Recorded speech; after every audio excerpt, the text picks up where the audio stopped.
Good day, everyone. Welcome to Seco Direct. I'm your host, Dr. Tiwa. We at Seco Direct, we are here to go take you through different health and wellness topics. And today, in continuation with our pre-diabetics module that we've been going through week by week, we're going to speak about a often misunderstood condition called polycystic ovarian syndrome. And we're going to relate that with how it affects your sugar levels, your blood sugar levels, and how it pertains to pre-diabetics and sometimes diabetes mellitus type 2, for instance. Now, let's start with what PCOS is. That's polycystic ovarian syndrome. So it's in the word polycystic ovarian syndrome. In a woman, we have what is called a uterus, and that uterus, which people typically layman call womb, we have these two antennas connected to that womb called tubes, fallopian tubes. And at the end of those tubes are what we call ovaries. Now, in those ovaries, when we say polycystic ovarian syndromes, in those ovaries could have some small balls called cysts. Now, these cysts, once there are multiple or plenty in an ovary, that's what we come across a polycystic ovarian syndrome. Now, polycystic ovarian syndrome is an endocrine condition. When I say endocrine, I mean it's hormonal.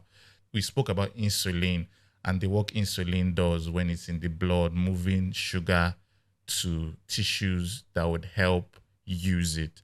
Now, when we talk about hormones, we talk about things that are produced either by the brain or different parts of the body to help regulate functions of the human body. So that is what I mean when I say it's an endocrine condition. An endocrine condition means that particular hormone has been disturbed or that particular function has been disturbed. And this typically affects females at reproductive age. When I say reproductive age, I mean when they are primed to give birth. So if I want to give you a rough estimate, between 18 to 40 years old. And polycystic ovarian syndrome usually comes about with some major symptoms. And those symptoms include hydroandrogenism. Don't worry, I'm going to break what that means down. And also includes anovulation, which I'll also break down, and also insulin resistance. So we're going to go through each of them one by one. By the time we get to insulin resistance, that's when we'll bring in how it relates to prediabetes. Now, what is hyperandrogenism? That is, there's this hormone called androgens. Those androgens are typically seen in both male and female, but when they are mostly prevalent in man. So when they are increased in women, that's when we see some symptoms which include increased excessive hair growth around the face, chest, and back area. You can see things like acne also. So that is what I mean by hyperandrogenism. Now, what did I mean by anovulation? Anovulation is in the word. If typically a woman ovulates, there are usually a menstrual cycle where ovulation comes into play. Now, when there is anovulation, that is when there is no ovulation at all. The woman does not undergo ovulatory changes, but it also has issues like irregular menstrual changes. I really hope I'm not losing you here with the medical terms I'm going with. But when I'm saying irregular menstrual changes, I mean the menses. The woman might not see their menses in a particular month for 1 or 2 months. That does not mean they are pregnant, because most of the time women feel when they see their menses, it means pregnancy. But in this condition, it does not mean pregnancy. It just means that there's some affecting of the typical changes that a woman undergoes that has been affected by this polycystic ovarian syndrome. Now, we've got into insulin resistance. As I've explained before, insulin helps to take your blood sugar to where it needs to be. So when there's resistance, it means that the insulin is unable to do that work, leading to blood sugar, the sugar in your blood remaining in the blood. And that's why when you do your blood sugar test, you would start to see that your sugar level has increased. Now, in women with polycystic ovarian syndrome, this has been shown to be very prevalent in at least 70% of women in with polycystic ovarian syndrome. So these stats are according to the National Institute of Health. Now, when you have this polycystic ovarian syndrome and there's insulin resistance, your blood glucose levels will probably not be easily controlled. And due to this, what would you need to do to make sure that there's less insulin resistance in a lady with polycystic ovarian syndrome? That's when we get into lifestyle changes.